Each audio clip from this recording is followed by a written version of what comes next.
There is a man at the center of the brightest city left in the world who has not felt the sun on his skin or the touch of another living hand in more than 200 years. He sits behind a wall in a sealed room no one has entered in all that time, kept alive by machines that breathe for him and feed him and hold his failing body just barely on this side of death. And from inside that room, unseen, he runs everything. The lights of the city, the robots that police its streets, the fortunes won and lost at its tables, all of it flows out from one withered figure in the dark. And here's the strange part, the part worth staying up a little while to sit with tonight. The face this man shows the world is not his face. It is a portrait of a handsome young man in a sharp suit, calm and certain and untouched by time, smiling out from 100 screens across the city. That young man died a long time ago. What remains behind the wall is something else entirely, and only he knows it. His name was Robert House, though the world came to know him simply as Mr. House. And he was, by any honest measure, one of the most brilliant minds his civilization ever produced. He saw the end of the world coming when no one else believed it, and he spent a fortune and a lifetime preparing for it. And when the bombs finally fell, he saved his city from the fire that consumed everything else. He should have been remembered as a savior. Instead, he became a recluse sealed in a box, a ghost running a glittering machine, a man who had bought himself 2 centuries of extra life and could not, in all that time, find a way to actually live. Tonight, slowly and without any hurry, we are going to sit with the philosophy of Mr. House, and with the deep and quiet questions his strange, long life leaves behind, about foresight and control, about the price of always needing to be certain, and about the difference between staying alive and being alive. Here is how tonight works. You do not need to know a single thing about the world this man lived in.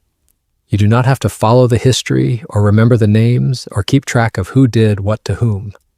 None of that matters for what we are actually doing here, which is simply giving your busy mind something calm and orderly to rest on, while the rest of you begins to let go. If your eyes want to close in a few minutes, let them close. If you drift off long before we reach the end of his story, that is not a problem. That is exactly what this is for. I am going to keep my voice low and even the whole way through, and the chapters are long and slow on purpose, so there is nothing sudden coming to startle you. If you enjoy these and you would like more to fall asleep to, you are welcome to subscribe, but do it now if you're going to quietly, because I will not raise my voice or interrupt to ask again once we have properly begun. So make yourself comfortable. Turn your screen down as low as it will go, or set it aside entirely, because from here you only need to listen. Let your body sink into wherever you are lying. Let the muscles in your face and your shoulders and your hands begin to loosen and grow heavy. The day you just lived is over now, and whatever it held, it is finished, and it asks nothing more of you tonight. We are going to spend the next couple of hours with a man who could never once allow himself to stop planning, to stop controlling, to stop calculating the odds, not for a single moment in 200 years. And maybe, by watching a man who could never let go, we can find it a little easier to do the opposite and simply rest. There is no hurry at all. We have all the time in the world. Let us begin with a young man who looked at a comfortable, thriving world and somehow saw the fire that was coming. Long before he was a ghost behind a wall, Robert House was a young genius in a glittering pre-war world, and he could see something almost no one else could bring themselves to see. He looked at his civilization, at its politics and its rivalries, and its enormous stockpiles of terrible weapons, and where others saw a world that would surely find a way to go on, House saw the arithmetic of its ending. He became convinced, through cold and careful reasoning, that a great nuclear war was not merely possible, but effectively inevitable, that the powers of his world were locked on a course that could end only one way, and that the comfortable life going on all around him was living on borrowed time. And having seen it, he did something that almost no one who glimpses a coming catastrophe ever actually does. He believed his own eyes, and he began, quietly and methodically, to prepare.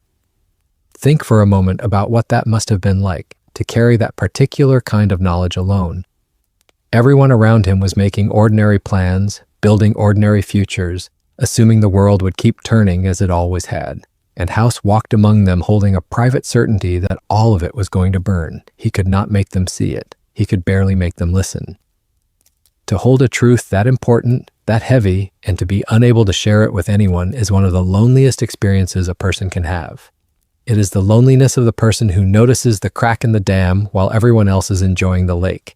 The loneliness of foresight, which is a gift that isolates you from everyone who does not have it, and which almost no one thanks you for until it is far too late. And here's the first quiet thought I want to leave with you as you settle in.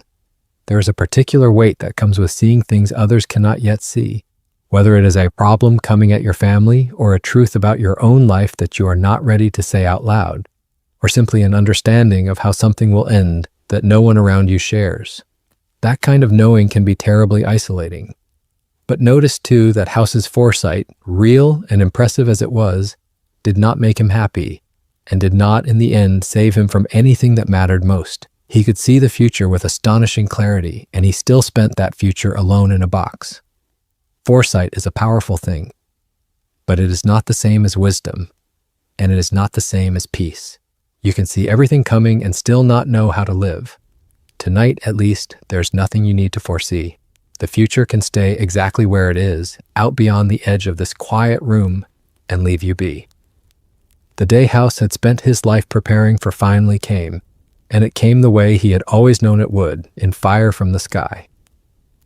On a bright autumn day, the bombs fell, and across the world, the great cities that everyone had assumed would last forever were erased in moments, turned to ash and shadow and ruin. But House's city did not burn the way the others did, because for years he had been secretly building a defense, a system designed to reach up into the sky and strike the incoming missiles down before they could land.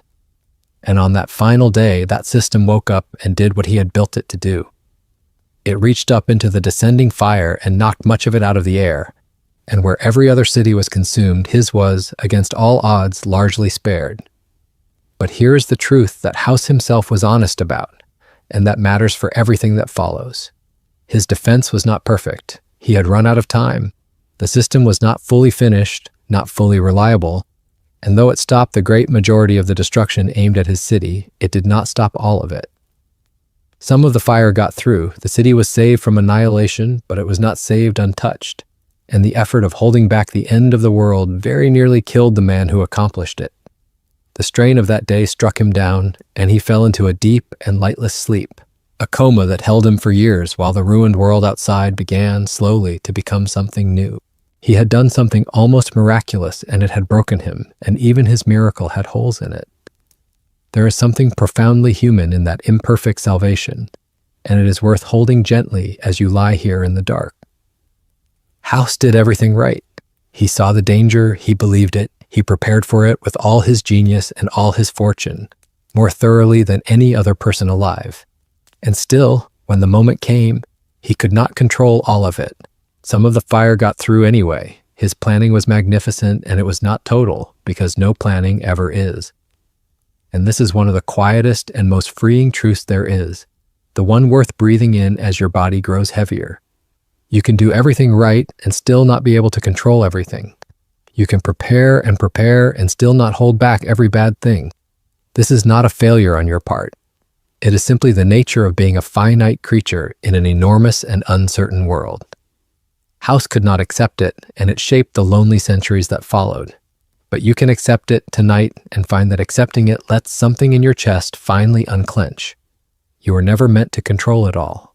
You are allowed to have done your best and to rest. To understand how House's mind worked, you have to understand that he built his fortune, and later his entire city, on the logic of the casino, and that this was not an accident but a philosophy. House loved games of chance, but not in the way a reckless gambler loves them. He loved them the way the person who owns the casino loves them, which is a completely different thing. A reckless gambler throws money at luck and hopes. The owner of the house does not hope. The owner has studied the odds so precisely that over enough time, the outcome is not in doubt at all. Individual players might win or lose on any given night, but the house, patient and mathematical, always comes out ahead in the end. That was House's whole way of moving through the world, distilled into a single phrase he was fond of. The house always wins. There is real wisdom buried in that idea, and it is worth drawing out because it is not the same as simple greed or coldness. What House understood is the difference between gambling and calculated risk. He did not take wild chances. He did not bet on things he had not studied. He acted only when he had done the work to understand the odds so thoroughly that he was no longer really gambling at all, but simply collecting on a certainty he had patiently arranged. He owned his risks. He never let himself be at the mercy of pure luck if careful thought could tilt the odds in his favor first. And in a chaotic and dangerous world, that discipline kept him alive and in control for centuries, long after everyone who trusted to luck was gone. But there is a shadow side to that philosophy, and House lived deep inside the shadow, and it is worth noticing gently as you grow drowsy. Because a man who will only act when the odds are certain, who must own every risk before he takes it, who can never bear to be at the mercy of chance, slowly makes himself unable to do the things in life that cannot be calculated. And so many of the best things cannot be calculated. Love cannot be calculated. Trust cannot be reduced to odds. The messy, unguaranteed business of actually letting another person matter to you offers no certainty at all, no way to arrange the outcome in advance, no guarantee that the house will win. House could master a casino, but he could never master a friendship, because friendship requires you to bet on someone without knowing how it ends. His genius for owning the odds became, over time, a prison that kept him from everything that could not be turned into a sure thing. So as you lie here, let this be a soft and gentle question, one you do not have to answer, only hold. Where in your own life are you waiting for certainty before you will act? Where are you holding back from something, a conversation, a risk, a reaching out, because you cannot yet be sure how it will turn out? House waited 200 years for his odds to be perfect, and in all that waiting, he forgot how to simply live. Some of the most important things we ever do are things we do without any guarantee at all, stepping forward into uncertainty because the thing itself is worth it, win or lose. But that is a thought for a waking day. Tonight there is nothing you need to be certain of and nothing you need to risk. Tonight you can simply rest in the not knowing and let the odds of tomorrow take care of themselves. When House woke from his long coma into the ruined new world, he faced a problem that no amount of genius could simply think its way past. His body was failing. The war, the strain, the years had left him a dying man, and an ordinary human lifespan was nowhere near long enough for the enormous work he intended to do. Most people, faced with that, make their peace with it, or refuse to and rage against it and lose anyway. House did neither.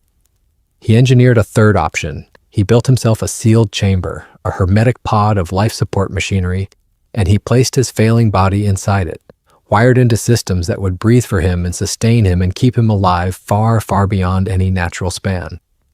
He climbed into that box and he sealed the door, and he did not come out again for more than 200 years. Consider what he actually purchased with that choice, because it is one of the most quietly haunting bargains in any story. He bought time, an almost unimaginable amount of it, 2 centuries, and counting when other men got 70 years if they were lucky. But look at the price. To keep his body alive, he had to seal it away from the world completely, in a sterile room where nothing could reach him. Because after so long, his body had no defenses left, and even the open air would kill him. He could have all the time in the world, but he could never step out into it. He could watch the city he loved through 1,000 cameras and never walk its streets. He could keep himself alive indefinitely and never again be touched by another living person. He had solved the problem of dying by giving up almost everything that makes being alive worth the trouble. And this is the deep question House's long life presses on us, the one worth carrying softly towards sleep. What is the difference between staying alive and actually living? House had duration in enormous quantity, more raw time than almost anyone in history. But duration is not the same as life. A life is made of the things he had traded away, the touch of another hand, the warmth of the sun, the small, unrepeatable moments of being present in the world with other people. He kept his heart beating for 200 years and was, in every way that matters, less alive than an ordinary person having an ordinary dinner with someone they love. More time is not more life. A longer clock is not a fuller one. So let yourself feel, as you lie here in the ordinary dark, how rich the ordinary actually is, how much you have that House with all his centuries did not. You can be touched, you can feel warmth, you can walk out into a morning and feel the air on your skin. You are woven into the world in a way he sealed himself out of. The point of a life was never to make it as long as possible.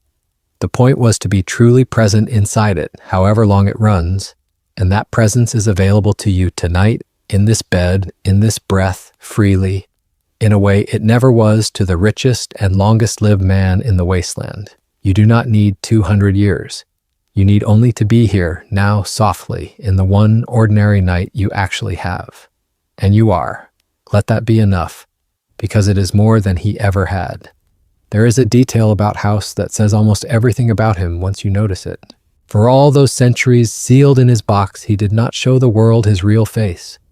When he spoke to people, when he appeared on the screens throughout his city and on the faces of his robots, what they saw was a portrait, an image of a confident, handsome man in his prime, sharply dressed, calm, powerful, ageless.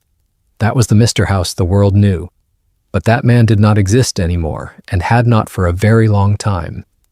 It was a picture from before, a curated image of the self he had once been, or perhaps the self he wished to be seen as. Behind it, behind the wall, the real House was something no one was ever allowed to see. We should be gentle here rather than mocking, because there is something achingly human in that choice, something almost all of us do in smaller ways. House could not bear to be seen as he actually was, frail and failing and dependent on machines. So he built a flawless image and let the world relate to that instead of to him. He curated the version of himself that projected strength and certainty, and he hid the version that was vulnerable and mortal and afraid. And in doing so, he made sure that no one ever actually knew him. They knew the portrait, they knew the confident voice and the perfect suit. The real man, the one who needed things, who was frightened of ending, who had not been held in 200 years, stayed hidden behind the image, unmet and unknown, even by the people who dealt with him every day. Think, without any judgment towards yourself, about the images we all curate, the confident face we put on when we are actually uncertain, the everything is fine we project when things are not fine, the carefully arranged version of our lives we show the world, strong and capable and in control, while the frightened and tender and struggling parts stay carefully out of frame. There is nothing shameful in this. It is a very human thing to want to be seen at our best. But House is a warning about what happens when the gap between the image and the real self grows so wide that no one is ever allowed across it. When the portrait becomes the only thing anyone is permitted to see, the real person, however alive they still are, becomes profoundly, permanently alone. The image cannot be loved because the image is not real, and the real self, hidden away, never gets the chance. So let this be a soft permission as you drift. With the right people, in the right quiet moments, you're allowed to let the portrait down. You're allowed to be seen as you actually are, uncertain, tired, unfinished, mortal, and to discover that being seen that way is not the disaster House feared, but the very thing that lets you be truly known and truly loved. He never risked it. He kept the flawless image up for 2 centuries and stayed a stranger to everyone, including perhaps himself. You do not have to live behind your portrait. But none of that is for tonight. Tonight there is no one you need to impress and no image you need to maintain. There is only you, exactly as you really are, resting in the dark. And that unguarded, ordinary, real self is more than welcome here. Let it be at ease. If you were ever to cross the sealed threshold House kept between himself and the world, past the wall, into the hidden chamber where his real body lay, what you would find there is one of the most quietly devastating images in the whole of his story. Not a powerful man in a sharp suit, not the confident face from the screens. You would find a withered, pale, shrunken body, kept alive by a tangle of tubes and machinery, more preserved than living, a mind of extraordinary brilliance trapped inside a vessel that had long ago stopped being able to do anything at all on its own. The most powerful man in the region, the mind that ran an entire city, was physically among the most helpless creatures in it, utterly dependent on the machines that surrounded him, unable even to breathe without their help. There is a hard and tender truth in that image, and it is one we spend most of our lives carefully not looking at. Underneath all our strength and all our capability and all our carefully maintained images, we are, every one of us, fragile creatures in fragile bodies. House is only an extreme and literal version of something that is true of all of us. The strength we project is real, but it sits on top of a vulnerability that is also real, a body that can fail, a life that depends on 100 things going right that we do not control. House spent enormous effort hiding his frailty behind a flawless image, and the hiding cost him everything because you cannot be comforted in a weakness you will not let anyone see, and you cannot be held in a frailty you keep permanently behind a wall. And so, gently, as you lie here in the softening dark, let this be an invitation to make a little peace with your own frailty rather than hiding it even from yourself. Your body tonight is tired and mortal and imperfect, and that is not a flaw to be ashamed of. It is simply the truth of being a living creature. There's a kind of relief that comes from stopping the endless effort of pretending to be invulnerable, from letting yourself be, just for tonight, a soft and tired and fragile human being who needs rest and who is allowed to need it. House could never do that. He could never lay down the pretense of total strength, not even alone in the dark. And so he never got the deep rest that comes from finally admitting you are only human.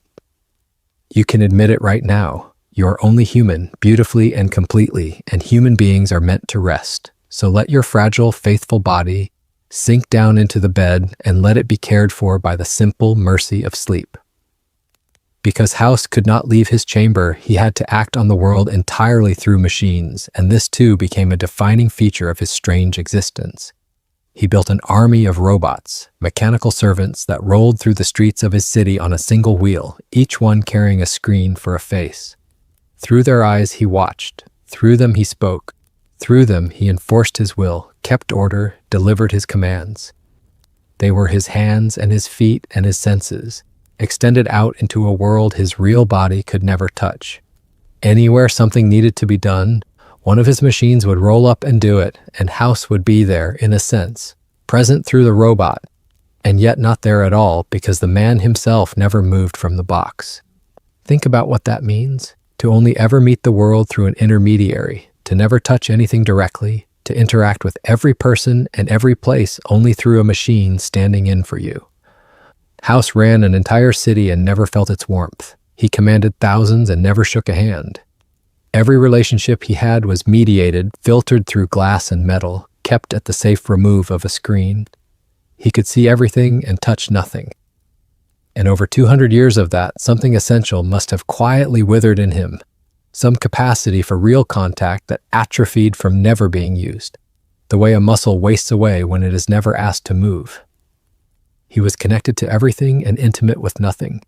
There is something in that worth noticing gently in our own time, because we are, more than any people before us, able to live the way House lived, meeting the world through screens present everywhere and touching nothing. It is possible now to spend whole days connected to countless people and never actually be with a single one of them, to watch life through glass the way House watched his city, mediated, filtered, kept at a safe and lonely remove.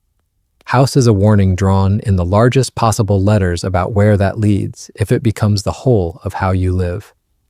The screen is not the same as the room. The image of a person is not the person. Real presence, the kind where you are actually there in the flesh with another living being, is a nourishment that no amount of mediated connection can replace. But that is a thought for the waking world. Right now, in this room, you're not watching anything through glass. You are simply here in your own real body, in your own real dark, and that unmediated, ordinary presence is exactly where rest lives. House did not rule his city through force alone. He was far too clever for that. Instead, he built a careful order, an arrangement in which the powerful groups of his city were each given something they wanted, a place to run, a share of the wealth, a measure of comfort and status in exchange for their obedience and their peace. He took factions that might otherwise have torn each other apart, and he gave each of them a stake in the system, so that keeping the peace became more profitable than breaking it. It was, in its way, a genuine achievement. Where the rest of the world had collapsed into chaos and violence, House had engineered an island of order, a place where the lights stayed on and the rules held, and people could, within limits, thrive. But look closely at how his order actually worked because the method reveals the man. House kept the peace by keeping everyone dependent on him and slightly in competition with each other, never allowing any of them to become strong enough or trusted enough to stand on their own. His order was real, but it was an order of control, held together not by loyalty or shared purpose, but by his careful management of everyone's self-interest and everyone's weakness. It worked as long as he was there, watching, adjusting, holding all the threads in his hand. It was a peace that depended entirely on a single controlling mind, never looking away. And a peace like that, however impressive, is always fragile underneath because it has no life of its own. It cannot hold itself together. It survives only as long as the controller does. And this is worth sitting with softly because the impulse behind House's order lives in ordinary lives too, in gentler forms. There is a way of holding a family, a team, a relationship together through control, through being the one who manages everything, who keeps all the threads in hand, who cannot quite let anyone else take real responsibility because then things might not go exactly right. It can look like strength, and it can even work for a while. But it is exhausting, and it is lonely, and it is secretly fragile because everything depends on you never letting go, never resting, never trusting anyone else to carry their part. House built a whole civilization on that principle and made himself its permanent, irreplaceable, exhausted center. The alternative, the thing he could never do, is to build something that can hold itself together, that does not need you gripping every thread, that would survive you letting go. But we will come to that.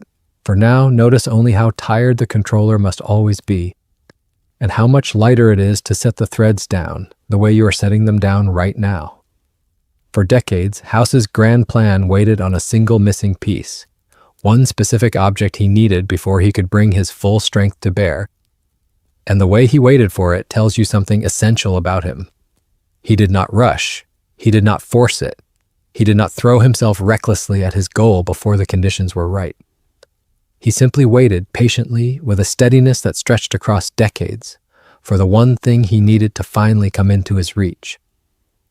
Where other powers in the wasteland grasped and fought and scrambled for immediate advantage, House played a longer game than anyone else could even imagine, willing to wait a human lifetime and more for a single piece to fall into place because he had the time, and he had the patience, and he trusted his own long vision. There is genuine wisdom in that patience, the wisdom of the long game, and it is worth honoring even in a man who took it too far. We live in a world that is always urging us to grasp at the immediate, to want everything now, to mistake motion for progress and speed for success. House understood something that the impatient never learn, that some things cannot be hurried, that real accomplishment often requires the willingness to wait, to prepare, to let the right moment ripen rather than snatching at an unripe one. He knew how to hold a purpose steady across an enormous span of time without losing his nerve or his focus. That is a rare and real strength, the ability to want something patiently, to work toward it slowly, to trust the long arc when everyone around you is grabbing at the short one. But there is a shadow here too, as there always is with House, and it is worth holding as you grow drowsy. Because a man who is always living for the long game, always waiting for the future piece to fall into place, always deferring to the plan, can forget to ever actually arrive. House waited and waited and waited, and in all that patient waiting, life itself was passing, unlived, outside the box. The long game is a powerful thing, but it becomes a trap if the payoff is always somewhere up ahead, if you are always preparing to live and never quite living, always waiting for the one more piece that will finally let you begin. And so the gentle question to let float past you now is simply this. Is there a way you are waiting to live? Someday out ahead when the conditions will finally be right, when you will finally rest, finally enjoy it, finally arrive? House waited 200 years for a perfect moment that his kind of perfectionism would never quite allow to come. But tonight, at least, there is nothing to wait for. This moment, this quiet, this rest, is not preparation for something else. It is the thing itself, already here, and you are already in it. You do not have to wait for anything to begin resting now. As the ruined world slowly rebuilt itself, two great powers rose in House's part of it, and he studied them both with his cold and careful eye, and he rejected them both. One was a sprawling republic, a democracy that had grown large and had brought a kind of law and order to the wasteland, but that house saw as bloated and slow, tangled in its own bureaucracy, corrupt and overextended, a lumbering thing that would eventually collapse under its own weight. The other was an empire built on conquest and slavery, brutal and disciplined and utterly regressive, a war machine that House saw as barbaric, a cultural dead end that would crumble the moment its single strongman died. One was too soft and slow, the other too cruel and blind, and House characteristically believed that both of them were wrong and that he alone had seen the correct path. His answer was what he thought of as a third way, neither the sluggish committee rule of the Republic nor the savage order of the Empire, but the rule of one supremely competent mind himself, guiding the future with vision and discipline and none of the waste of democracy or the cruelty of tyranny. He would keep his city independent of both great powers, and he would steer it personally toward the future he alone could see clearly enough to build. There is, it must be said, something genuinely compelling in the critique. He was not entirely wrong about the flaws he saw. The Republic really was bloated and slow. The Empire really was barbaric. House had the rare ability to look at the choices everyone else accepted and say, both of these are inadequate. I refuse the false choice. I will find a better way. That willingness to reject a false choice is a real virtue, and it is worth taking from him even as we notice where it curdled. So often in life we are handed two bad options and told to pick one, and the wisest thing is exactly what House did, to step back and say, I do not accept that these are the only choices, there is a third path, and I am going to look for it. But here is where House's version went wrong, and it is worth holding gently. His third way was not really about finding something better for everyone. It was about the conviction that he personally alone was the only one fit to decide. He rejected the mob and the tyrant and put in their place a single, unaccountable genius, answerable to no one but himself. And that, as we will see, carried a flaw as deep as the ones he was trying to escape. So let this settle softly as you lie here. It is wise to refuse false choices, to look for the third path when the first two both seem wrong. But it is worth staying humble about it. Worth remembering that seeing the flaws in everyone else's answers does not automatically mean your own answer is right or that you alone should decide. House had half of a great wisdom. He could see what was wrong with the options on the table. What he lacked was the humility to doubt his own solution as sharply as he doubted everyone else's. Tonight, though, there are no choices to make and no paths to find. You can let the whole weight of deciding anything fall away and simply rest in the one path that is always right at this hour, the path down into sleep. At the very center of House's philosophy sat a single, unshakable conviction, and everything else grew out of it.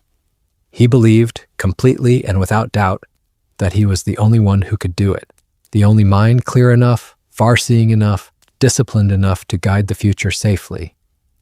Not one leader among several, not the best of a group of capable people, the one. In all the world, House believed, there was exactly one person fit to hold the reins of what came next, and it was him. And this was not arrogance in his own eyes, but simply an accurate assessment of the facts.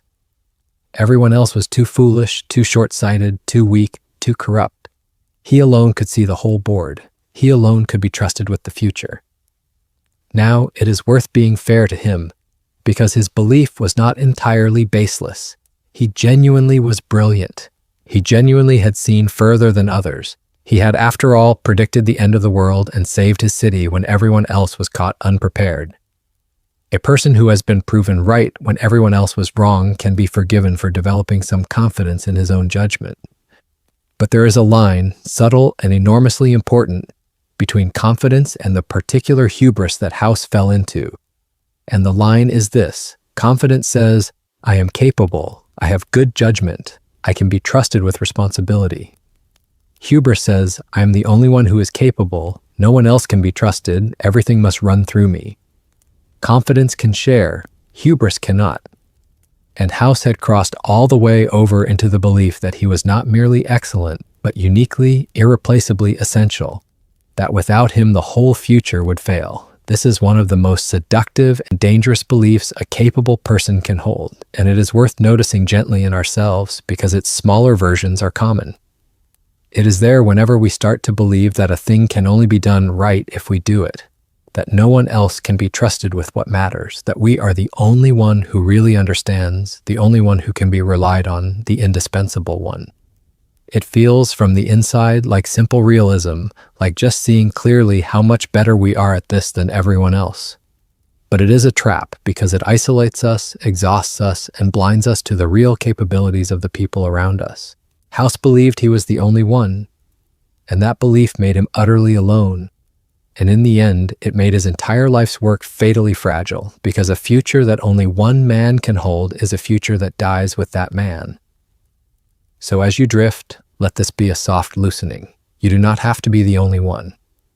Whatever you carry, whatever you are responsible for, you are almost certainly not as irreplaceable as the tired part of you sometimes fears. And that is not a wound to your worth, but a mercy. It means you are allowed to rest. It means the world does not actually rest entirely on your shoulders, that there are others who can carry, that things will not collapse the moment you stop holding every thread. House could never believe that, and so he could never put anything down. But you can. You can let yourself be one capable person among many rather than the lone, indispensable one. And in that humbler and truer place, you can finally set the weight down and sleep. For all his coldness and all his control, there was something in House that was, in its own strange way, almost beautiful, and it would be unfair to him not to say it clearly. Because House's ultimate goal was not merely to rule a city or to hoard wealth, or to extend his own life for its own sake. Underneath all of it, House dreamed of something genuinely grand. He wanted to rebuild civilization. He looked at the ruined world, and he did not simply want to dominate the ashes. He wanted to lift humanity back up out of them, to restore what had been lost, and then to carry it further than it had ever gone. He dreamed, specifically and sincerely, of humanity reaching for the stars again, of putting people back into the sky, of pointing the whole shattered species toward a future among the planets that the old world had glimpsed and then thrown away when it destroyed itself. There is something moving in that vision, something that complicates any simple judgment of the man. In a wasteland full of people fighting over scraps, over water and caps and the next patch of ground, House was thinking in centuries and in stars. He held on to a picture of what humanity could still become, refused to accept that the fire had been the end of the story, and bent his whole enormous will toward the idea that the species could rise again and reach higher than ever before. Whatever else he was not small, he was not merely selfish. He carried a genuine and expansive hope for what people could be, and he was willing to spend 200 years of his own strange life in service of it. And yet, and this is the quiet tragedy folded into even his most beautiful dream, House wanted to lift humanity to the stars without ever letting a single human being close to him. He loved the species in the abstract as a grand project, a magnificent future to be engineered, while remaining unable to love or trust or even touch any actual person in the particular. He would give everything for humanity as an idea and nothing of himself to any human as a reality. He dreamed of connecting the whole species to the heavens while sealing himself away from every warm and ordinary human contact within his reach. His hope was vast, and his heart was walled, and the gap between the two is the sad center of him. So let this leave you with a gentle thought as you sink deeper toward sleep. It is a fine and noble thing to have great hopes, to care about the future, to want to lift things higher than they are. But the grandest vision in the world is hollow if it has no room in it for the actual, ordinary, particular people right in front of you. House could dream of the stars and not manage a single friendship. And his star dream, for all its beauty, could not warm him even a little in his sealed and lonely dark. The love that actually sustains a human life is not usually the grand, abstract kind. It is the small, particular, ordinary kind, the specific people, the specific warmth, the here and the now. You have that available to you in a way House never did, and tonight you do not need the stars.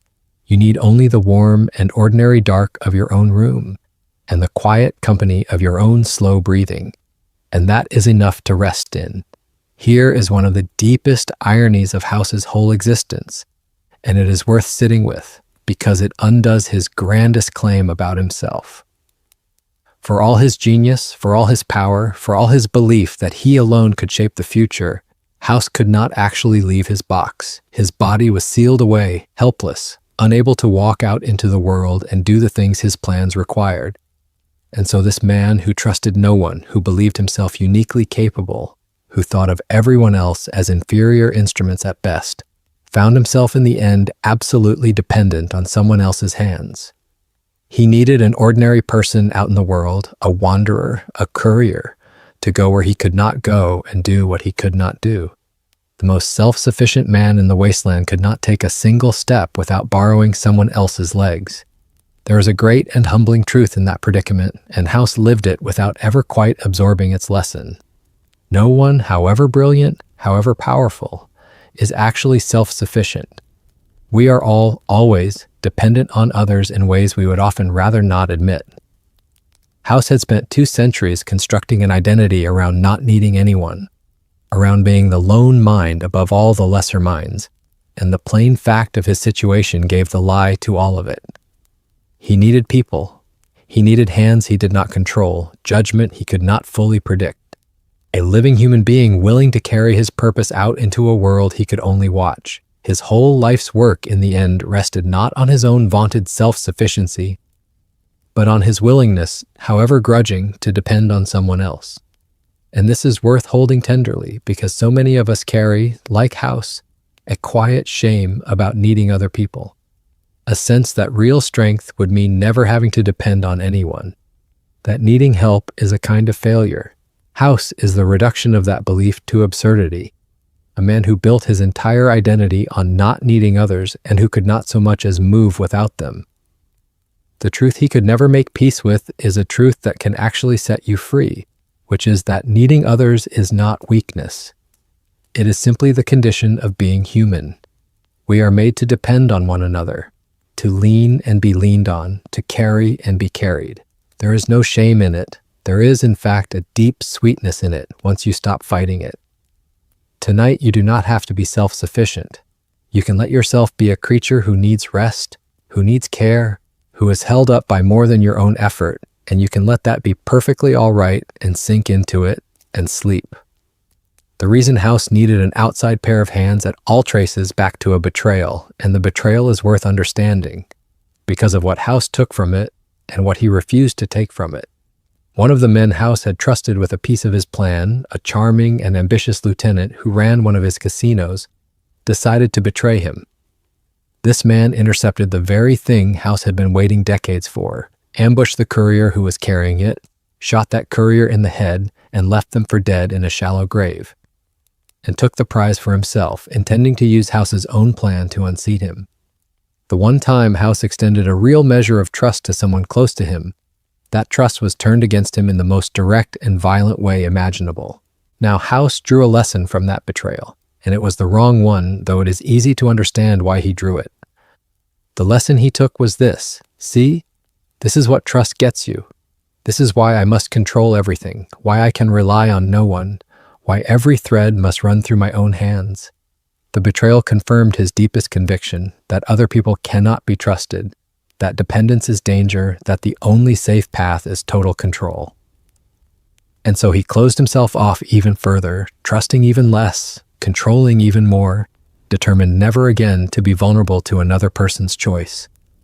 The betrayal became, for House, proof that his lonely and controlling way of living had been right all along. But look at what that lesson actually cost him, because it is a lesson many people quietly draw from their own wounds, and it deserves to be examined gently. Yes, House was betrayed, and it was real, and it hurt him, and endangered everything he had built. But the conclusion he drew, that therefore no one can ever be trusted, that safety lies only in trusting no one and controlling everything, is a conclusion that guarantees a lonely life. Because if you respond to every betrayal by trusting less, by walling yourself off further, by tightening your control, you slowly build exactly the isolated, loveless existence that House ended up in. You protect yourself from being hurt by the simple expedient of never letting anyone close enough to hurt you, and in doing so, you also make sure that no one is ever close enough to love you either. There is a wiser response to betrayal, though it is much harder, and House never found it. It is to grieve the specific wound, to be angry and hurt as much as you need to be, and yet to refuse to let one person's failure become a verdict on all people, on trust itself, on your own capacity to ever again open your hand. It is to keep, despite the hurt, the willingness to trust again, wisely, carefully, but really. That willingness is not naivety, it is a kind of courage, the courage to stay open in a world that has already proven it can wound you. House had all the courage in the world for battle and calculation and the long game, and none of this quieter courage, the courage to trust again after being betrayed. But you do not have to make his choice. Tonight, though, there is no one to trust or distrust. There is only the safe and quiet dark, which has never once betrayed you and which is holding you gently now. Let it. Because House could trust no one and control everything, his city ran, in the end, on a single man's refusal to ever look away. Every thread in his hand, every decision routed through his mind, every part of his vast and intricate order depending on him remaining awake, alert, watching, adjusting, holding it all together without pause. He could never truly rest because the moment he stopped attending to it all, the whole delicate structure might begin to slip. His control was total, and the price of total control is total vigilance, an unending, exhausting wakefulness that can never be set down because everything depends on the controller never letting go. Think about what an unbearable weight that is, and how House had, without quite realizing it, sentenced himself to carry it forever. He had made himself the indispensable center of everything, and so he could never be off-duty, never be at ease, never trust the structure to hold itself for even a moment while he rested. 200 years of never being able to fully relax, because relaxing meant risking everything he had built. He had all the time in the world and could not spend a moment of it in genuine peace, because his particular kind of power came with the particular curse of never being allowed to stop watching over it. He was the richest, most powerful man in the wasteland, and also, in a real sense, its most enslaved, chained to the endless labor of holding his own creation together.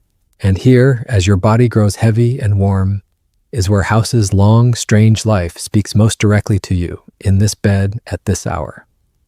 Because the deep exhaustion of always having to hold everything together is not unique to 200-year-old technocrats in sealed pods. It lives in ordinary lives, in anyone who has made themselves the one who has to keep it all going, who cannot rest because who else will handle it, who lies awake running through everything that depends on them. That weight is real, and it is heavy, and House is the proof of where it leads if it is never set down. But notice the mercy hidden in the contrast between him and you.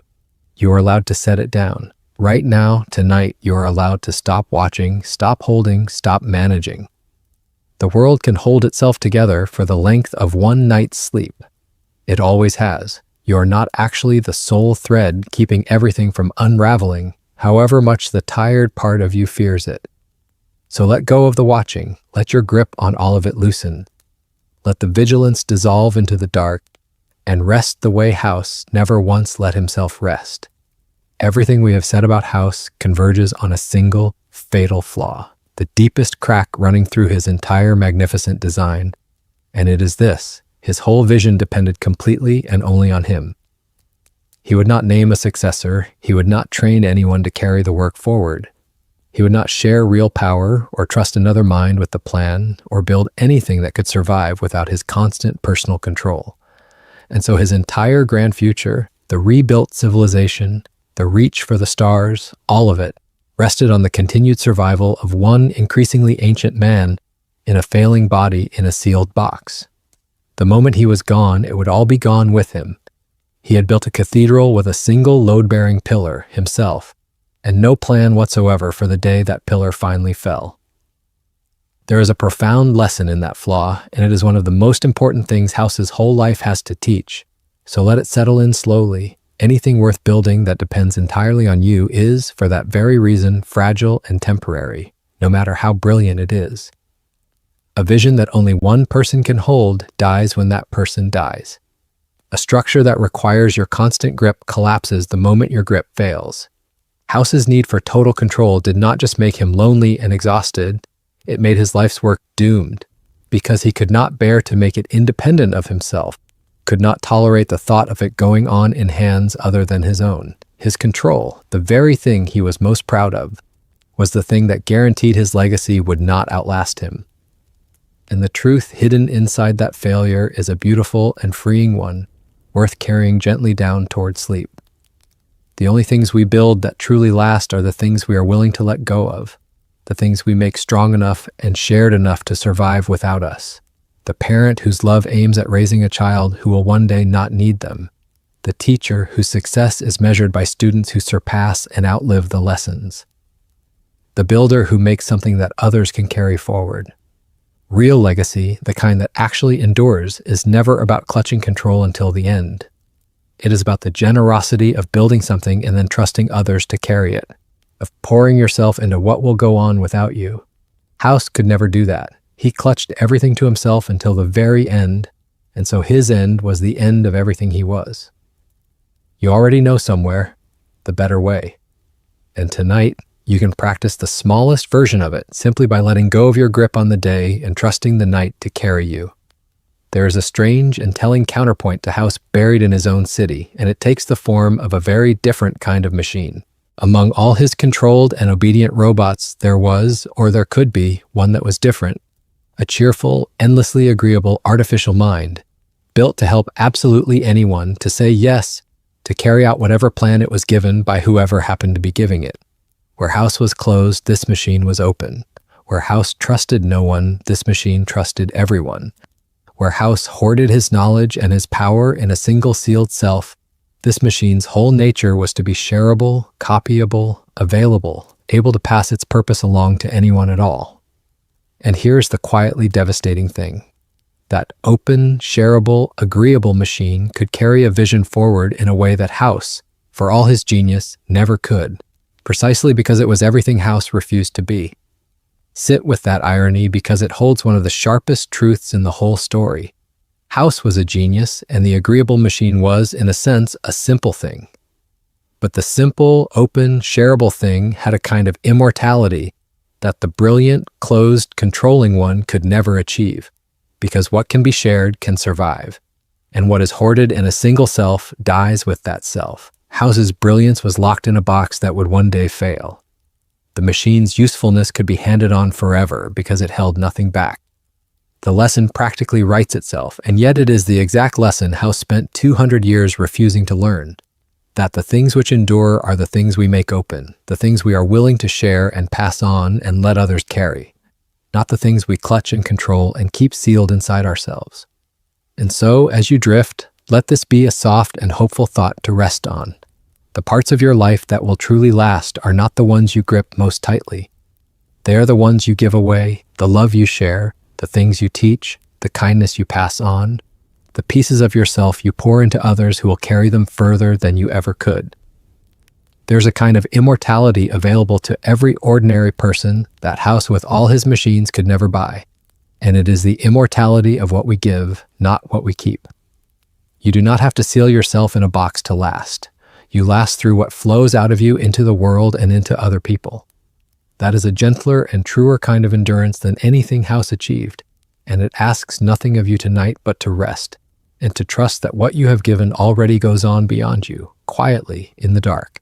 Whether you are watching over it or not, there is a particular loneliness that comes from being right, and House lived inside it for 2 centuries, and it is worth understanding, because it is a loneliness that visits thoughtful people more often than they admit.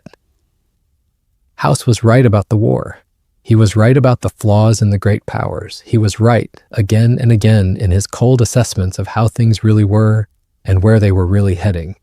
And being right over and over while everyone around him was wrong did not bring him closer to anyone. It pushed him further away.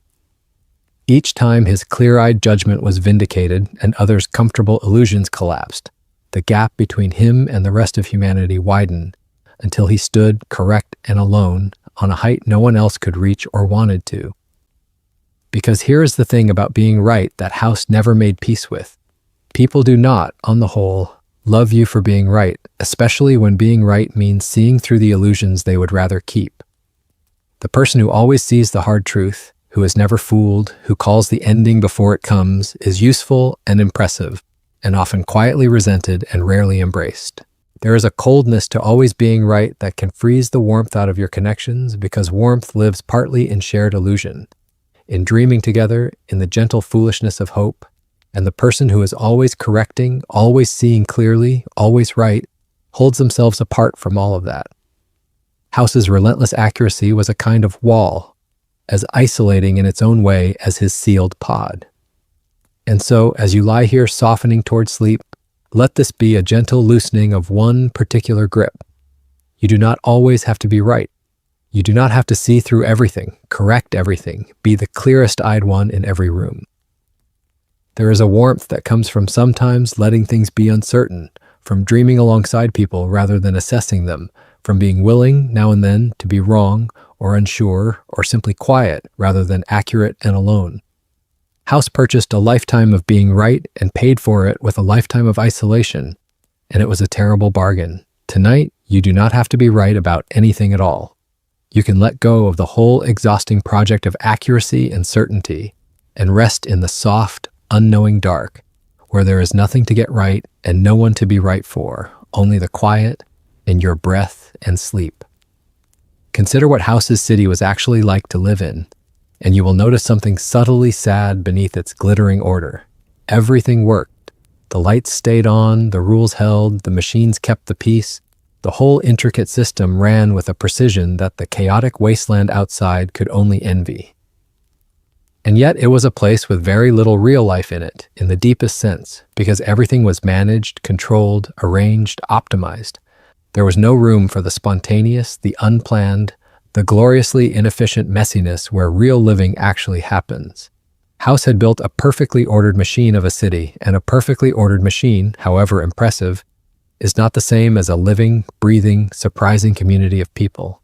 He had optimized the life right out of it.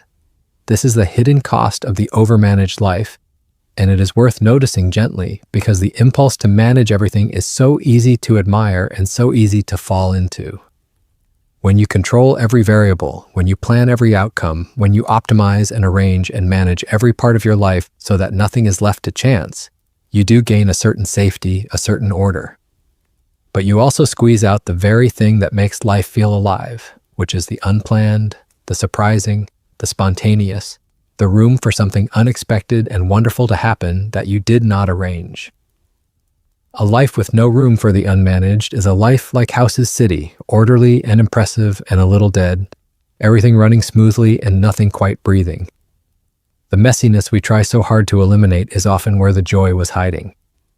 So let this be a soft invitation as you drift, not for tonight but for the days ahead, to leave a little room here and there for the unmanaged and the unplanned, to not optimize every hour, not control every outcome, not arrange your life so tightly that nothing surprising can ever slip through. Some of the best things that will ever happen to you are things you could not have planned and did not arrange. Things that will only be able to reach you if you have left a little unmanaged space in your life for them to arrive in. House left no such space, and his perfectly ordered existence was, for all its control, strangely empty. But right now, in this moment, you are doing the least managed thing there is. You're letting go of control entirely and simply drifting, unplanned, into sleep.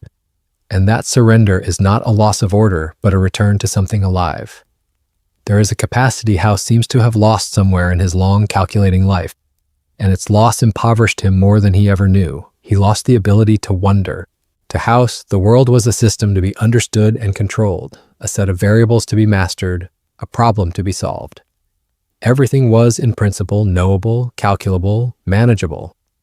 And in reducing the whole of existence to a thing he could analyze and command, he lost the capacity to simply stand before it in awe, to be surprised by it, to feel the kind of wonder that comes not from understanding something but from being humbled and delighted by a mystery larger than yourself. The universe, to House, held no genuine mystery. It was just a very complicated machine, and he was its cleverest engineer. And something essential dies when wonder dies, some capacity for joy and humility and delight that no amount of control can replace. The person who has to understand and master everything loses the ability to be astonished by anything. And astonishment, it turns out, is one of the great nourishments of the human spirit. The stars House wanted to reach were, to him, a destination to be engineered, a project to be completed. He seems never to have simply looked up at them in the plain, undefended wonder that an ordinary person feels on a clear night. That helpless, grateful awe at the sheer, overwhelming beauty and mystery of it all. He wanted to conquer the heavens, and in wanting to conquer them, he lost the simpler and deeper gift of being moved by them. So as you lie here in the dark, let yourself reclaim a little of the wonder house lost, the wonder that asks nothing and controls nothing and simply marvels. You do not have to understand the night to rest in it. You do not have to master the mystery of being alive to be quietly astonished by it, that you are here at all, breathing, in a vast and ancient universe, on a small turning world, at the end of one particular ordinary day. There is a deep peace available in wonder, in the willingness to not understand everything, to let existence be larger and stranger and more beautiful than your mind can hold, and to rest inside that largeness rather than needing to command it. House could not do that. You can. Let the mystery be a mystery and let it hold you and rest. For all his careful defenses against death, for all the machines and the sealed pod and the 2 centuries of borrowed time, there is one fact that House, with all his genius, could never actually escape, and it hangs over his whole long story like a quiet inevitability. He was still mortal. He had delayed his ending, pushed it back further than anyone in history. But he had not abolished it. The body in the box was still failing, still aging in its strange, suspended way, still, ultimately, going to end.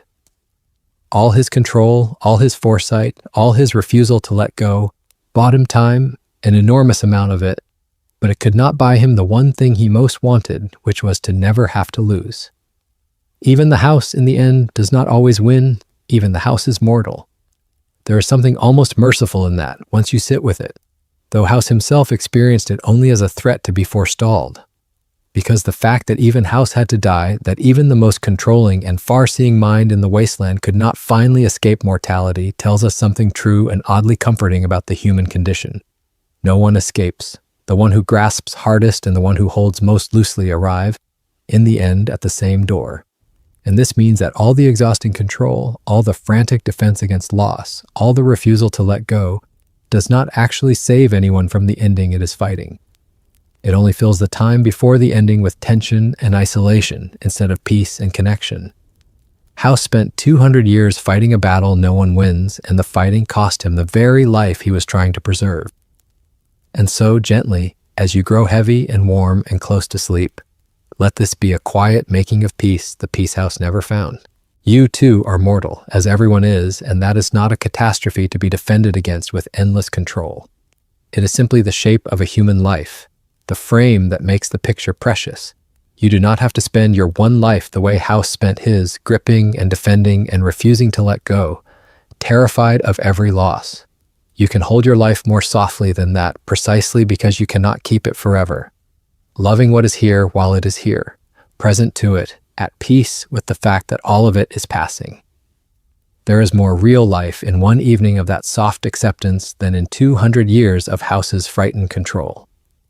And tonight you can practice it in the smallest and easiest way, by letting go of this day, this hour, this moment, willingly, trustingly, and letting yourself simply fall into the little, nightly rehearsal of surrender that is sleep. If you want to understand the deepest thing House got wrong, it helps to think about the difference between a fortress and a home, because House built one and never had the other, and the difference is the difference between his life and a life worth living. A fortress is built to keep things out. Its whole logic is defense, control, security, the careful exclusion of every threat. And by that measure, House built the greatest fortress imaginable. A sealed pod inside a sealed tower inside a controlled city, layer upon layer of defense. Nothing dangerous allowed in, nothing vulnerable allowed out. He was, by the end, more secure than any human being had ever been, walled against every threat the world could offer. And he was also, by the end, more alone than almost any human being had ever been, because the very walls that kept the danger out kept the life out too. Because a home is the opposite of a fortress, though we sometimes confuse them. A home is built not to keep things out, but to hold things in, to be a place warm enough and open enough that people can gather there, be close there, be known and held there. A home has doors that open. A home lets people in, and in letting them in, accepts the risk that comes with them, the risk of being hurt, of being disappointed, of loving something you might lose. You cannot have a home that is also a perfect fortress, because the openness that makes a home warm is exactly the vulnerability that a fortress exists to eliminate. House chose the fortress completely and got everything a fortress offers: safety, control, security, and none of what a home offers: warmth, closeness, belonging, love. He was perfectly defended and utterly unhoused. And so, as you rest here in your own home, in your own bed, in whatever imperfect and unfortified place you actually live, let yourself feel how much richer it is than House's perfect fortress. Your life has doors that open. People can reach you. You can be touched and hurt and loved, precisely because you have not sealed yourself away behind 200 years of walls. That openness is not weakness, though House mistook it for weakness his whole long life. It is the very thing that makes a life warm: the willingness to be reachable, to let others in, to accept the risk of loving in exchange for the reality of being loved. You are not a fortress, you are a home, imperfect and open and alive. And tonight your home is quiet and safe and holding you gently, and there is nothing to defend against, and you can rest. There is one more sorrow in House's story that is easy to overlook, and it is perhaps the simplest and saddest of all. He saved his city, and he never walked it. For 200 years he watched over the glittering place he had preserved from the fire, watched it through cameras, ran it through machines, poured his whole existence into keeping it alive and thriving. And he never once in all that time strolled down its streets in the evening, never sat at one of its tables, never felt the warm night air of the city he had given everything to save. He preserved a place of light and life and pleasure, and he experienced none of it, because he was always behind the wall, always managing, always preparing for a future in which, perhaps someday, the work would be done, and he could finally enjoy what he had built. That someday never came. It never does for people who live that way. This is the sorrow of the endlessly deferred life, and it is one of the quietest and most common ways a person can lose their one existence without ever noticing it happening, always working toward the enjoyment, never arriving at it, always preparing to live, never quite living, always telling yourself that once this is finished, once the plan is complete, once the conditions are finally right, then you will rest, then you will enjoy it, then you will actually be present for your own life. House is the ultimate cautionary image of that deferral, a man who spent 200 years getting ready to enjoy a city he could have loved every single night, and who died having collected almost none of the joy he spent his whole existence protecting. The payoff he was always waiting for was available the entire time, and he never let himself reach for it. So let this settle into you softly as a kind of permission as your breathing slows and deepens. The enjoyment of your life is not somewhere up ahead, waiting for you to finish everything first. It is available now in ordinary moments in this very night. You do not have to earn your rest by completing every task. You do not have to defer your peace until the conditions are perfect, because they will never be perfect, and the waiting itself can quietly eat a whole life. House never learned to simply enjoy the city he saved. But you can enjoy this right now, this warm and quiet moment, this rest, this breath, without waiting for anything to be finished first. This night is not preparation for your life. It is your life happening now, and you are allowed to be fully, peacefully present in it. So be here, and let the enjoyment of simply resting be enough tonight. Let us stay for a while with all the simple things House gave up, because naming them is a way of noticing everything you still have, everything that is quietly available to you in this very moment. House never again felt the sun on his skin. Think of that, the plain warmth of sunlight on a face, one of the oldest and simplest pleasures there is, and he went 200 years without it. He never again felt a cool breeze or the warmth of another person's hand or the particular comfort of being embraced. He never tasted food, never felt the small daily pleasure of a good meal. He never lay down in a soft bed at the end of a long day and felt his body sink gratefully into rest the way you are lying down now. All of it, Every ordinary sensory comfort he traded away to keep his failing body alive in a sterile, sealed, untouchable box. And you have all of it, not the wealth, not the power, not the 200 years, but all the things that actually make being alive feel good. The warmth, the touch, the taste, the softness, the simple animal comforts of a body at rest in a safe place. These are not small things, though we treat them as small because they are common.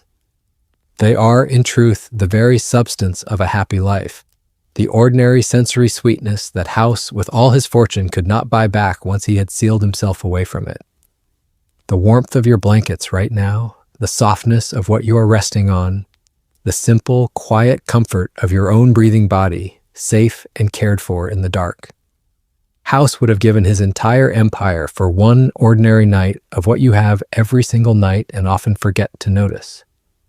So notice it now, gently as you drift. Feel the simple comfort of your body against the bed, the weight of it sinking down, the warmth held close around you. Feel how your breath moves in and out without any effort at all. Feel the plain, ordinary, precious pleasure of being a living creature at rest in a safe and quiet place. The exact pleasure House lost and longed for and could never reclaim. You do not have to do anything to deserve this. It is simply yours.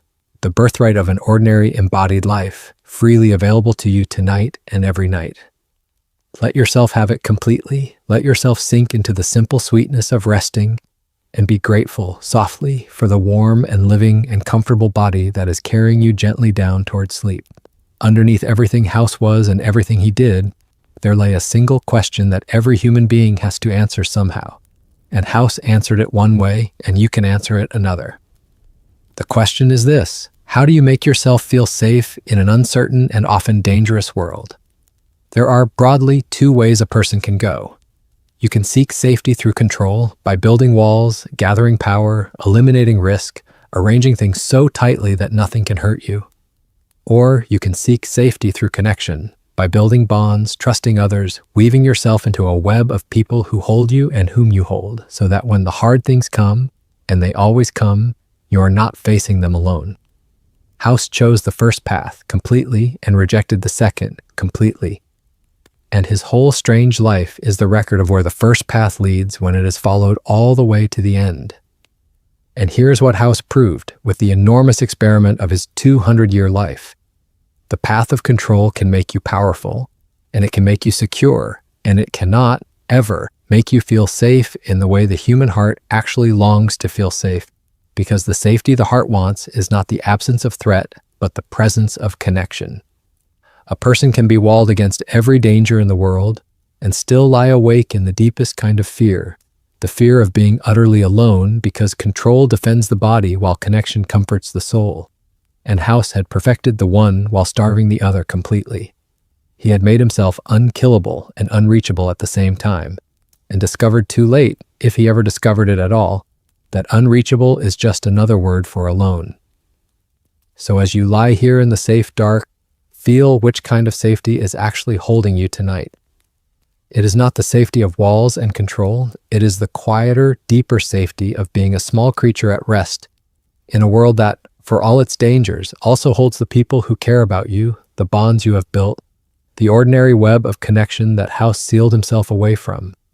That safety does not come from controlling everything. It comes from being held, from belonging, from the simple fact that you are not facing your life alone. You can let go of control tonight and still be safe, more truly safe than House ever was behind all his walls, because your safety was never really about control in the first place. It was about connection and love and belonging, and those things hold you even now, even in sleep, even in the dark. Let them. House's whole life comes down in the end to a choice, and the remarkable thing is that it is the same choice that sits quietly at the center of your life too, offered to you fresh every single day. House was always choosing between control and trust, between gripping and letting go, between the fortress and the home, and he chose control and gripping and the fortress every single time for 200 years. And it made him powerful and alone. But you get to choose too, and unlike House, you are not 200 years into a hardened pattern you can no longer escape. You stand at the same fork he stood at, and you can go the other way. You can choose in the 1,000 small moments of an ordinary life to trust a little more, to grip a little less, to open a door rather than build another wall. This is the third path House himself was always looking for and never actually found because he only ever looked for it out in the world, in politics and power and grand strategy, and never once looked for it in his own guarded heart. The real third way, the one between the frightened control that isolates and the reckless chaos that destroys, is not a political system at all.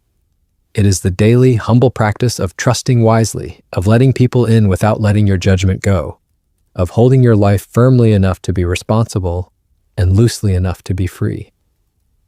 It is the middle path between clutching everything and abandoning everything, and it is walked not in grand gestures but in small ones, in the ordinary choices to reach out, to soften, to let go of the need to control just one more thing. And you can begin walking it tonight in the smallest and most peaceful possible way simply by choosing to let go of your grip on this day and trust the night to hold you. That is the whole practice in miniature, the loosening of control, the willingness to release your hold on everything and let yourself be carried by something larger than your own vigilance. House could never do it, not for one night in 200 years. But you can do it right now. You can choose the path he never chose. The path of trust over control, of letting go over holding on. And you can start with this, the simplest surrender there is, the nightly act of trusting the darkness enough to fall asleep in it. Choose that path now, loosen your grip, let go, trust the night.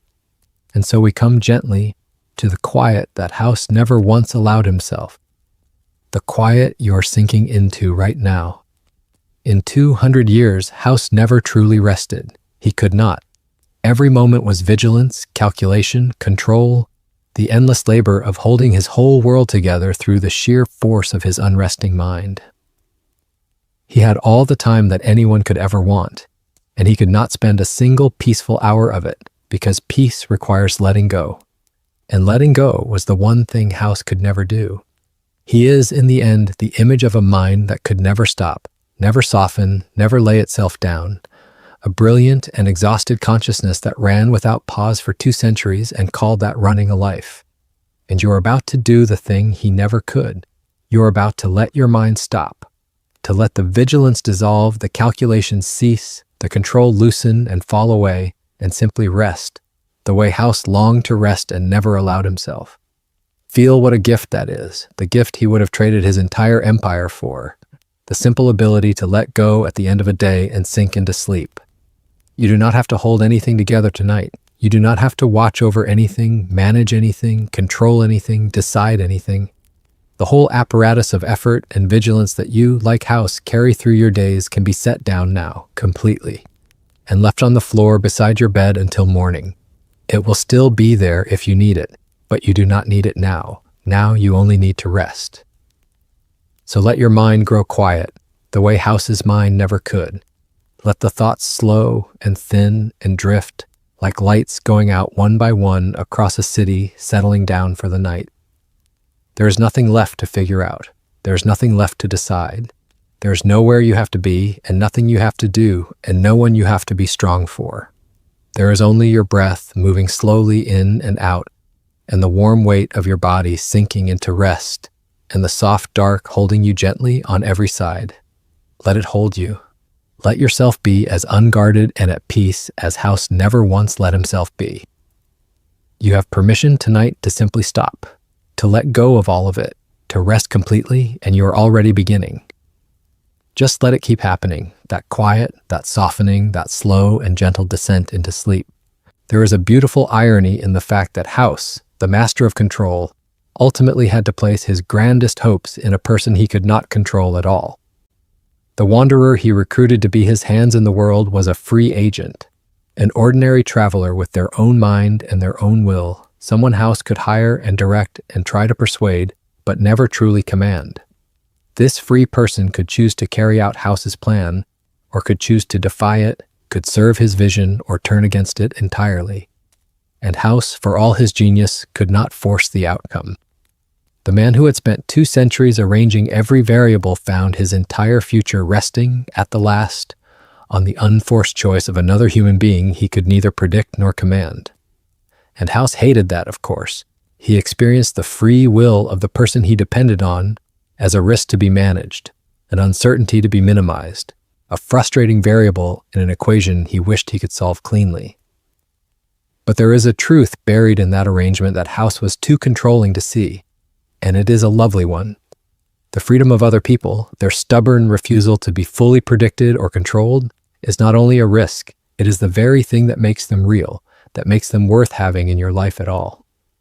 A person you could perfectly control would not be a companion, they would be another machine.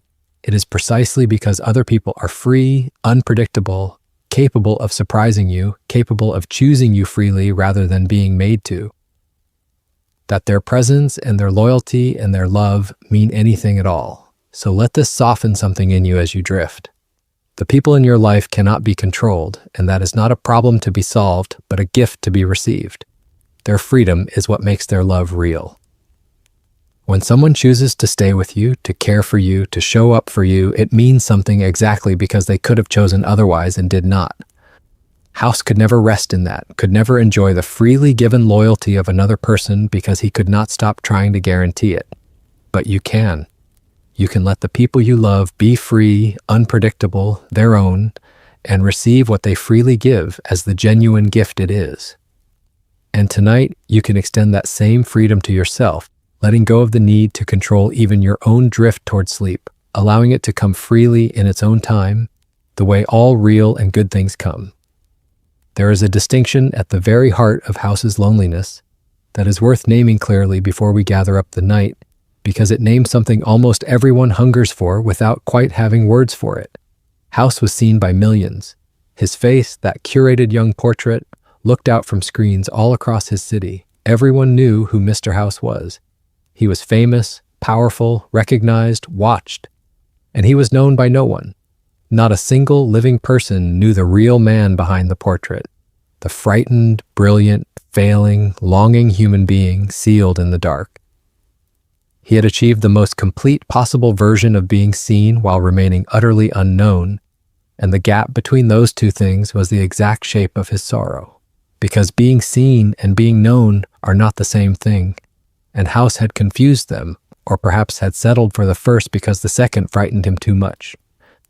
To be seen is to have others perceive your surface, your image, your role, the version of you that you present. To be known is something far deeper and far riskier, to have another person perceive the real you underneath, the fears and the tenderness and the truth, and to stay. Being seen can be arranged, controlled, curated, as House curated his portrait. Being known cannot be controlled at all because it requires letting someone pass the curation to the unguarded truth. And that is exactly the vulnerability House could never permit. And so he had all the being seen a person could possibly want, and none of the being known that the human heart actually starves for. So let this be a gentle knowing as you sink toward sleep. The thing you most deeply want is probably not to be seen, not really, not to be admired or recognized or watched. It is to be known, truly known by even one or two people, and loved in that knowing. That is the hunger House died with, unfed, and it is a hunger you do not have to carry into your own dark because being known, unlike being famous, is available to any ordinary person willing to risk being real with someone they trust. You do not need a city full of screens showing your face. You need only one or two people who know the true and unguarded you and the courage now and then to let yourself be that known. House never found it, but it is closer to you than you think, and tonight at least you can rest in the quiet knowledge that you are more than the portrait you show the world, and that the real you, the one underneath, is worthy of being known and held. Let that be a comfort as you drift. Think for a moment about the sheer number of decisions House had to make, because it reveals a burden that quietly wears down anyone who insists on controlling everything. In a city where every thread ran through his hands, House was the one who had to decide endlessly about everything. Every arrangement, every conflict, every detail of his intricate order required his judgment because he had built a world in which nothing was truly delegated. Nothing was left to anyone else's discretion. Nothing could simply run on its own. And so his mind never got to stop deciding. 200 years of unrelenting judgment, choice after choice after choice, with no one to share the load, because sharing the load would have meant surrendering a piece of the control he could not surrender. There is a particular exhaustion that comes from being the one who has to decide everything, and it is worth naming because so many people carry a version of it without recognizing what is wearing them down. It is not the big, dramatic choices that exhaust us so much as the endless small ones, the constant low hum of judgment and management that comes from being unable to let anything simply take care of itself. House had made himself the sole decider of an entire world, and the reward for that total control was a mind that could never rest from the labor of choosing. Every ounce of control he held was an ounce of decision he could never put down, and the 200 years of it must have been a kind of slow, grinding weariness that no amount of power could relieve. And so, as you lie here in the dark, feel the deep relief of having nothing at all to decide. This is one of the quiet gifts of the night, and it is a gift House never let himself receive. Right now, in this moment, there is not a single decision you have to make. Nothing requires your judgment. Nothing waits on your choice. You can let the whole machinery of deciding, which runs all day long in the back of your mind, finally power down and go quiet. There is nothing to weigh, nothing to figure out, nothing to choose between. You can let your mind off the exhausting duty of deciding completely for the whole length of the night. Just let each decision that tries to rise up simply float away, unmade, unneeded. There is nothing to decide now but to rest, and even that is not really a decision but a letting go. So let go, and let the deciding stop, and rest. Consider, too, what House's machines could and could not give him, because in that gap lies the whole of what he was missing. His robots could do anything he commanded. They could carry his voice, enforce his will, defend his city, execute his plans with perfect obedience and tireless precision. They gave him everything a servant can give, everything power can command, everything that can be ordered and controlled. And they could not give him the one thing he most needed, the thing that cannot be commanded from anyone or anything, which is to be genuinely cared for by someone who chose to care. His machines obeyed him flawlessly and loved him not at all, because love is not a thing that can be built into a servant or commanded from a subordinate. It can only be freely given, and House had arranged his entire existence to eliminate exactly the freedom that love requires. This is the quiet poverty at the heart of a life built on control and command, and it is worth understanding gently, because the impulse to surround ourselves with the manageable and the obedient is a common one. House had perfect service and no companionship, perfect obedience and no warmth. He could command any action and receive any deference, and none of it touched the deep human need to be cared for by someone who did not have to. Because the moment care is commanded, it stops being care. The moment loyalty is forced, it stops being loyalty.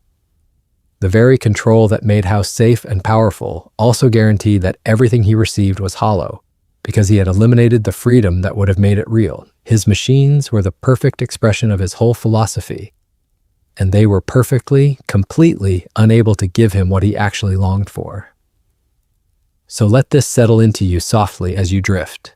The things that actually nourish the human heart cannot be commanded, controlled, or forced, and this is not a flaw in the universe, but the very thing that makes them precious.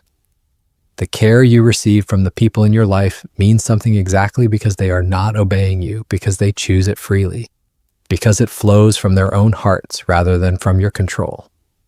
House could command an army and could not receive a single freely given moment of love, and he was impoverished in the deepest possible way despite all his power. You, with your ordinary life and your freely given bonds, are rich where he was poor. The warmth in your life is real precisely because no one was made to give it. Let yourself feel that warmth now, freely given and freely received, and let it hold you as you sink toward sleep. There is something worth noticing about House's 200 years that is easy to miss, and it is this. For all that time, nothing about him really changed. He remained, decade after decade, the same sealed mind in the same sealed box, holding the same plan, defending the same walls, showing the same unchanging young portrait to the world. He did not grow. He did not soften. He did not learn the one lesson his whole existence was quietly trying to teach him. He simply persisted, unchanging, for 2 centuries. The way a thing preserved in amber persists, present but not truly living, enduring without ever becoming anything new. He had traded the capacity for growth for the security of stasis and called the trade survival. And there is a lesson in that stillness, because a life without change, however long, is not really a full life, but a kind of suspended one. Living things grow, they change, they soften, they learn, they become. The willingness to change, to be different next year than you are this year, to let your experiences reshape you, is not a threat to the self, but the very sign that the self is still alive. House had made himself unchanging in order to make himself secure, and in doing so he had, in a sense, stopped truly living long before his body finally failed. He was preserved, not alive, held in place, not growing. 200 years of a self that refused to become anything other than exactly what it already was. So let this be a gentle and hopeful thought as you rest. You are not preserved in amber. You are a living, changing, growing creature, and that is a gift, not a threat. You are allowed to be different tomorrow than you were today, to let this day and all its experiences quietly reshape you, to keep becoming rather than freezing into a fixed and final form. The capacity to change is the capacity to be alive, and unlike House, you still have it, fully. And there is a deep peace in that, in knowing you are not finished, not fixed, not sealed, but still soft enough to grow. Tonight, as you sleep, some quiet growth will happen in you without any effort at all, the way it always does, the mind sorting and healing and becoming gently in the dark. You do not have to do anything to make it happen. You have only to rest and let the living, changing creature that you are be renewed by sleep. There is one more thing about House worth noticing, and it is a kind of absence rather than a presence, which makes it easy to overlook. House was never needlessly cruel. He did not torment people for pleasure, did not hurt for the sake of hurting, did not have the sadism of a true villain. In that sense, he was not evil. But he was also, in all his long existence, almost never kind, not in the warm, small, unnecessary way that kindness actually lives in human life. Everything House did, he did because it served his purpose. His treatment of others was purely instrumental, purely pragmatic, calibrated always to advantage. He would help you if it helped his plan, and he would discard you the moment it did not. And in neither case was there any warmth in it, any care that exceeded the calculation. He was not cruel. He was something colder and emptier than cruel. He was without kindness. And when you sit with that, you realize that the absence of kindness is its own kind of poverty, separate from the presence of cruelty. A life can contain no act of malice and still be barren, still be cold, still be missing the small warm gestures that cost nothing and mean everything. The unnecessary gentleness, the care that serves no purpose except the caring itself. Kindness, real kindness, is by its nature a little inefficient, a little uncalculated, a giving of warmth where no advantage requires it. And House, the great optimizer, the master of calculated advantage, had squeezed exactly that inefficiency out of himself, and with it had squeezed out one of the quiet glories of being human. He never did a kind thing that did not serve him, and so he never knew the particular warmth that comes from kindness freely given, either the giving or the receiving of it. So let this be a soft and warming thought as you drift down toward sleep. The small kindnesses of your life, the ones that serve no purpose, that gain you nothing, that you offer simply because your heart moved you to, are not the inefficiencies House would have judged them to be. They are among the very best things about you and among the very best things about being alive. The gentle word, the unnecessary care, the warmth extended for no reason but warmth itself, these are the things that make a human life rich in a way House's optimized existence never was. You have given more real kindness in a single ordinary day than House gave in 200 years, and you will give more tomorrow without calculating any of it. That capacity for uncalculated warmth is a quiet treasure, and it is yours. Rest in the knowledge of it now, and let the warmth you have given and received wrap around you like a blanket as you sink into sleep. Let us gather up the threads of the night now, softly, not to study them, but only to let them drift past one more time as you fall the rest of the way into sleep. We began with a man sealed behind a wall, showing the world a young face that no longer existed, running a glittering city he could never walk. And we watched him see the end of the world coming when no one else would look. And we learned that foresight, real as it is not the same as wisdom and not the same as peace. We saw him save his city and not save it perfectly. And we made our peace with the truth that you can do everything right and still not control it all. We sat with the gambler who would only bet on a sure thing and remembered that the best things in life cannot be calculated and are worth doing without a guarantee. We followed him into his sealed pod and asked the difference between staying alive and truly living, and felt how rich the ordinary is, the warmth and the touch and the presence he traded away. We saw the young portrait he showed instead of his withered real face, and we gave ourselves permission to be seen as we actually are. We saw him rule through machines and never touch the world, and we remembered that the screen is not the room, that real presence is a nourishment nothing can replace.